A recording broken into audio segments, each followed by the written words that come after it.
Hello everyone, जय माँ काली। इस वीडियो में हम बात करेंगे कि केतु क्यों आपको परेशान करते हैं या केतु किसी किसी को परेशान क्यों नहीं करते हैं। ऐसी क्या चीज़ें हैं जिसका हमको ध्यान रखना चाहिए, जिसकी वजह से जब भी केतु की महादशा या अंतर्दशा आए तो हमको खराब रिजल्ट्स ना मिले। खराब और अच्छा हमारी नज़रों में है, लेकिन हमारे मन के विपरीत जो भी होता है उसको हम खराब बोलते हैं। तो ऐसा क्या है जो हमको करना चाहिए कि जिसकी वजह से केतु हमको पॉजिटिव रिजल्ट्स दें, हमारे मन के अनुकूल रिजल्ट्स दें। अब देखिए, सबसे पहले तो एक चीज़ समझ लीजिए, जो केतु देव हैं वो लिबरेशन के कारक हैं। लिबरेशन का मतलब क्या होता है? आप देखो कि किसी भी सोल को लिबरेशन सिर्फ यही नहीं होता कि हमको मुक्ति मिल जाए।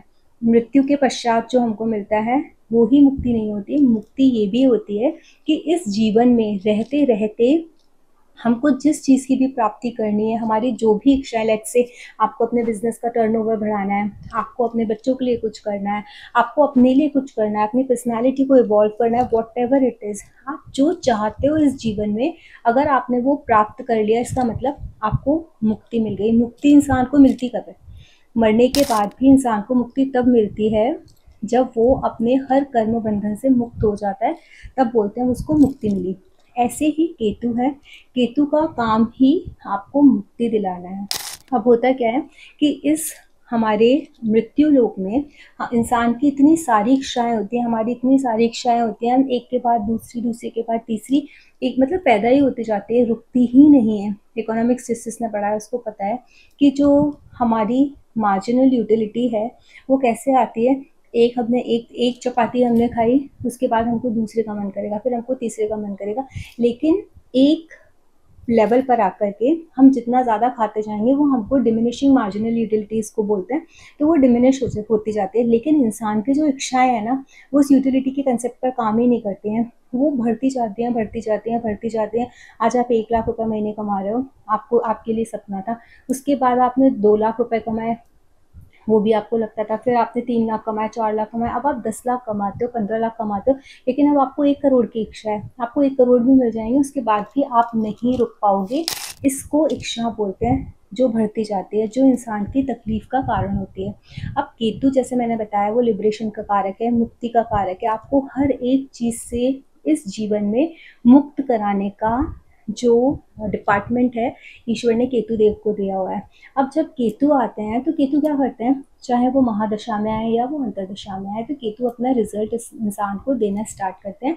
स्पेशली जब उनकी महादशा चल रही होती है, वो बॉस है। महादशा लॉर्ड हमेशा बॉस होता है, और जैसा बॉस होगा उसके अंदर जो भी प्लैनेट्स की अंतर्दशाएं आती जाएंगी वो उसी की तरह से काम करते जाएंगे। जैसे आपका बॉस है ऑफिस में, दो बॉसेस अलग अलग हैं, दोनों अलग अलग टेम्परामेंट के हैं, तो सबॉर्डिनेट सेम रहेंगे, लेकिन वो बिहेव कैसे करेंगे मेन बॉस के अकॉर्डिंग। बॉस का जो सिस्टम है, बाद बाकी के सबॉर्डिनेट्स भी वैसे ही चलेंगे। In the same way Ketu की जब महादशा आती है तो जो अंतर्दशा प्लैनेट्स होते हैं वो भी उसी तरीके से रिएक्ट करते हैं। लेकिन अगर आपको सोचो, वीनस की महादशा चल रही है, मरकरी की चल रही है, जुपिटर की चल रही है, तो उसमें अंतर्दशा प्लैनेट्स वही अलग काम करेंगे, लेकिन केतु की महादशा में वो अंतर्दशा प्लैनेट्स अलग काम करेंगे।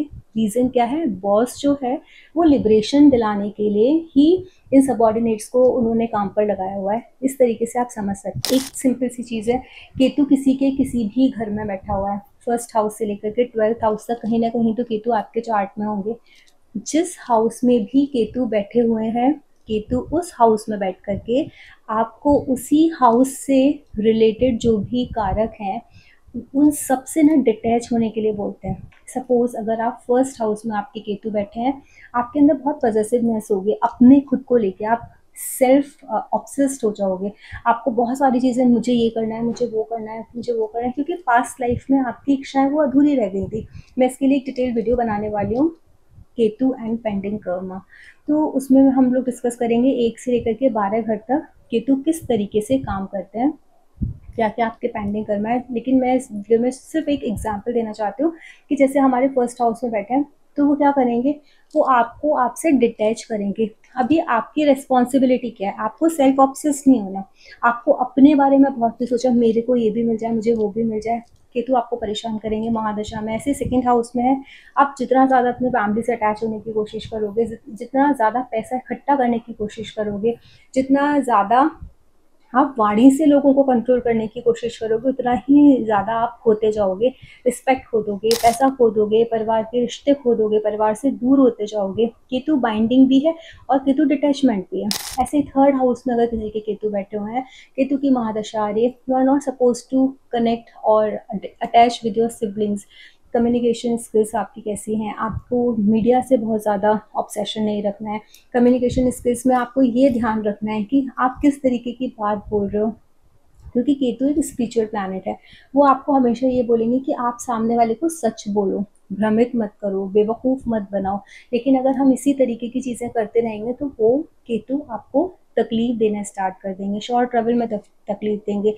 ड्राइविंग के टाइम पर थर्ड हाउस में केतु हों तो आप लोगों को ड्राइविंग के लिए बहुत ज़्यादा रहना चाहिए, अटेंटिव रहना चाहिए, क्योंकि आप लोग बहुत ज़्यादा शार्प कट्स ले सकते हो।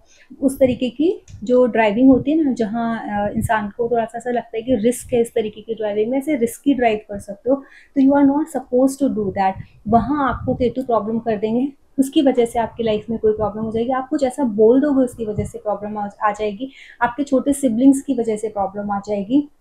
तो इस तरीके से हम केतु जिस घर में भी बैठे हुए हैं, उस घर से रिलेटेड प्रॉब्लम्स को एनालाइज करते हैं, और जब ये प्रॉब्लम्स आते हैं तो फिर हम बोलते हैं कि केतु की दशा में मेरे साथ ये हो गया, ये हो गया, ये हो गया। It is very easy to find out during Ketu mahadasha what is going to happen with you. जैसे किसी का फोर्थ हाउस में केतु बैठ गए, वो मेंटल पीस वो इंसान अपना खो देगा, उनका मेंटल पीस रहेगा ही नहीं। रीज़न क्या है? क्योंकि केतु उनके फोर्थ हाउस में बैठे हैं।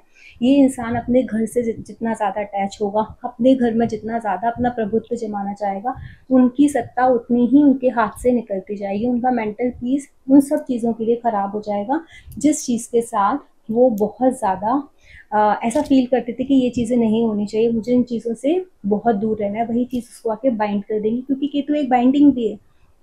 तो हमको हमेशा केतु की महादशा में ये याद रखना है कि केतु की महादशा जब भी आती है, किस हाउस में बैठी है, किस तरीके के रिजल्ट्स देगी। केतु की सिंपल सी आप एक फंडा अपना लो, केतु लेट गो कर दो, माफ़ कर दो लोगों को, चीज़ों को भूल जाओ, फॉरगेट कर दो, फॉरगिव कर दो। ये सारी चीज़ें, फॉरगेट, फॉरगिव, लेट गो, ये 3 चीज़ें अगर आपने अपने जीवन में अपना ली, अपना जो एक ईगो है उसको छोड़ दिया, आपको केतु की महादशा परेशान करेगी नहीं। अगर आपने सोच लिया ठीक है जो हो रहा है होने दो, मुझे इतना ज़्यादा नहीं सोचना है, तो आप आराम से केतु की महादशा निकालोगे। आप प्लैनेट्स की एनर्जी से नहीं लड़ सकते हो। इस चीज़ को आप बहुत अच्छे से ध्यान रखो। इसके बाद में एकदम छोटे-छोटे वीडियोज़ बनाऊँगी, 12 वीडियोज़ बनाऊँगी अलग-अलग। एक वीडियो में सिर्फ़ एक ही चीज़ समझाऊँगी, एक हाउस के बारे में पूरा डिटेल में। तो आप लोगों का केतु किसी भी हाउस में बैठा हो 1 से लेके 12 तक में, आप लोग वो वीडियो देख सकते हैं और उस वीडियो से जान सकते हैं कि अगर आपकी केतु की महादशा चल रही है, उस पर्टिकुलर हाउस में केतु बैठा है, तो केतु आपको किस तरीके के रिजल्ट्स ऑफर कर रहे हैं। इवन आपका पास्ट लाइफ पेंडिंग कर्मा क्या रहा होगा, आपको इस जन्म में क्या करना है, इवन उनको ठीक करने के या उनको पॉजिटिव करने के क्या उपाय हैं, वो भी उस वीडियो में मैं आपको बताऊंगी। तो अगर आप लोगों को मेरा वीडियो अच्छा लगा हो तो इसे लाइक कीजिए, शेयर कीजिए एंड सब्सक्राइब कीजिए। जय माता दी।